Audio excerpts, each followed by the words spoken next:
Hai kawan-kawan, selamat datang di Sarjana Muda Mandiri. Saya akan memberikan cerita yang berjudul Nyi Roro Kidul Laut Selatan. Pada zaman dahulu, tepat di daerah Jawa Barat, terdapat sebuah kerajaan bernama Pakuan Pajajaran. Kerajaan tersebut dipimpin oleh seorang raja yang sangat bijaksana dan arif. Rakyat di bawah kekuasaannya sangat bahagia dan menghormati sang raja karena kepemimpinannya membuat hidup para rakyat sejahtera. Raja tersebut bernama Raja Prabu Siliwangi. Sang Prabu mempunyai cukup banyak anak, salah satunya bernama Putri Kandita. Ia adalah seorang gadis yang sangat cantik jelita, baik hati dan memiliki sifat yang sama seperti ayahnya. Sang Prabu Siliwangi sangat menyayangi Putri Kandita dan seiring bertambah usia, Putri Kandita semakin memiliki paras yang cantik dan Arya ia merupakan anak tunggal. Maka ialah seorang calon pewaris tahta Raja Prabu Siliwangi kelak. Mendengar keinginan Prabu Siliwangi untuk menjadi Putri Kandita sebagai penerus tahta para selir dan anak-anaknya tidak setuju.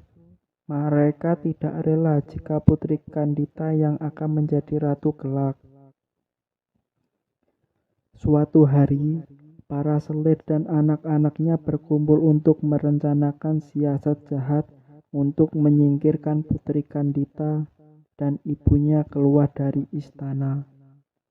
Untuk melancarkan rencananya, mereka meminta bantuan kepada seorang penyihir sakti yang tinggal di sebuah desa terpencil yang memiliki berbagai macam ilmu hitam.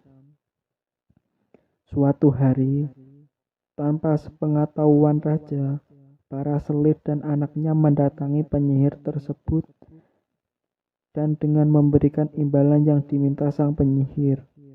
Selir dan anaknya ingin Putri Kandita serta permaisurinya diberi kutukan agar tidak menjadi pewaris tahta sang raja. Tanpa menunggu lama, sang penyihir melaksanakan tugasnya. Dengan ilmu hitam ia menyihir Putri Kandita dan ibunya agar menderita penyakit kusta. Suatu hari, Ketika bangun dari tidurnya, Putri Kandita dan ibunya berubah menjadi buruk rupa. Tubuhnya yang awalnya mulus, bersih, dan kuning langsat, seketika langsung berubah. Tubuhnya keduanya dipenuhi dengan borok dan mengeluarkan bau yang tidak sedap. Putri Kandita dan sang permaisuri menghadap penyakit kusta yang tak kunjung sembuh. Prabu Siliwangi yang merasa heran melihat penyakit aneh pada kedua orang kesayangannya itu langsung memanggil tabib istana untuk melakukan pengobatan. Tetapi setelah dicoba dan dengan berbagai macam ramuan, sang tabib istana tetap tidak dapat menyembuhkan mereka. Penyakit Putri Kandita dan ibundanya bertambah parah. Tubuh mereka semakin lemah karena tidak dapat mencerna makanan dan minuman. Putri Kandita yang masih muda dapat bertahan menghadapi penyakit yang dideritanya.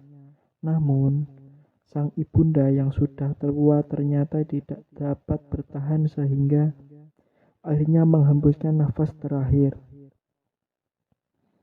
Putri Kandita dan raja sangat terpukul dengan meninggalnya permaisuri. Selama berhari-hari, Raja Prabu Siliwangi termenung sendirian.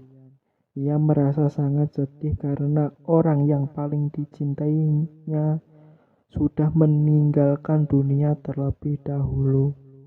Namun, Sang Prabu pun merasa sangat terpikul melihat kondisi Putri Kandita yang tidak menunjukkan tanda-tanda kesembuhannya.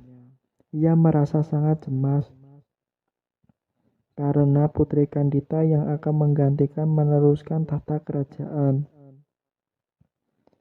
Suatu hari, para selih dan anak-anaknya datang menemui raja untuk menghasut agar Putri Kandita diusir. Awalnya raja menolak, namun karena takut penyakitnya menular, dengan terpaksa Prabu Siliwangi menyetujui usulan tersebut tanpa sepengetahuan raja. Selir dan saudara-saudaranya Putri Kandita yang sangat mendengar pembicaraan tersebut sangat kecewa dan ia memutuskan untuk melarikan diri dari istana. Dalam suasana hati yang sedih, bingung, dan tidak menentu, Putri Kandita berjalan keluar dari istana tanpa tujuan yang pasti. Selama berhari-hari, ia berjalan tanpa arah hingga akhirnya tiba di pesisir pantai selatan Pulau Jawa yang memiliki banyak batu karang dan ombak besar. Di salah satu batu karang itu dia kemudian beristirahat hingga akhirnya tertidur karena kelelahan. Dalam tidurnya, Putri Kandita bermimpi mendengar sebuah suara gaib yang menyuruhnya menceburkan diri ke laut agar penyakitnya sembuh dan sehat seperti sedia kala. Ceburkanlah dirimu ke dalam laut, Putri Kandita, jika kamu ingin sembuh dari penyakitmu, kulitmu akan mulus seperti sedia kala. Putri Kandita pun terbangun dari tidurnya. Ia lalu merenung meresapi kata-kata gaib tersebut karena ragu apakah suara itu merupakan sebuah wangsit atau hanya orang iseng yang membisiki saat dia tertidur. Tetapi setelah melihat sekeliling, sejauh mata pemandang yang ada hanyalah hamparan pasir putih beserta ombak bergulung-gulung di sekitarnya.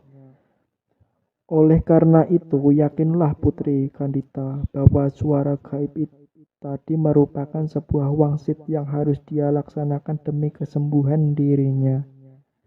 Meyakini bahwa suara itu sebuah wangsit, Putri Kandita segera melakukan yang diperintahkan.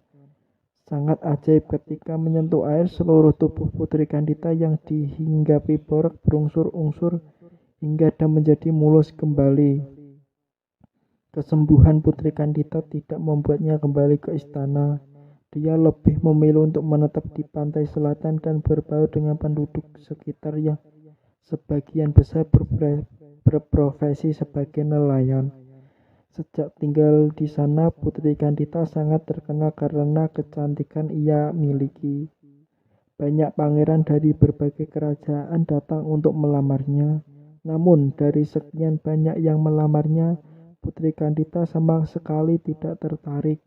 Sebagian dari mereka mundur karena Putri Kandita mengajukan syarat yang sangat sulit. Salah satu syaratnya adalah mengadu kesaktian di atas gelombang pantai laut. Namun sebagian dari mereka yang menerima syarat, ternyata dari sekian banyak lelaki yang beradu kesaktian, tak seorang pun mampu mengalahkan Putri Kandita. Mereka akhirnya menjadi pengikut setia yang selalu mengawal sang putri kemanapun dia pergi. Saat itulah Putri Kandita dikenal sebagai Ratu Penguasa Laut Selatan Pulau Jawa, yaitu Nyai Roro Kidul. Pesan moral dari cerita rakyat Nyi Roro Kidul, Laut Selatan adalah janganlah kamu berbuat jahat, karena perbuatan jahat akan menimbulkan malapetaka di kemudian hari. Hai guys, terima kasih telah menonton Calon Muda Mandiri. Semoga Calon Muda Mandiri bisa mengembangkan video terbaru dan terupdate menarik agar kalian semua dapat menikmatinya. Terima kasih. Jangan lupa like dan subscribe video saya ya. Assalamualaikum.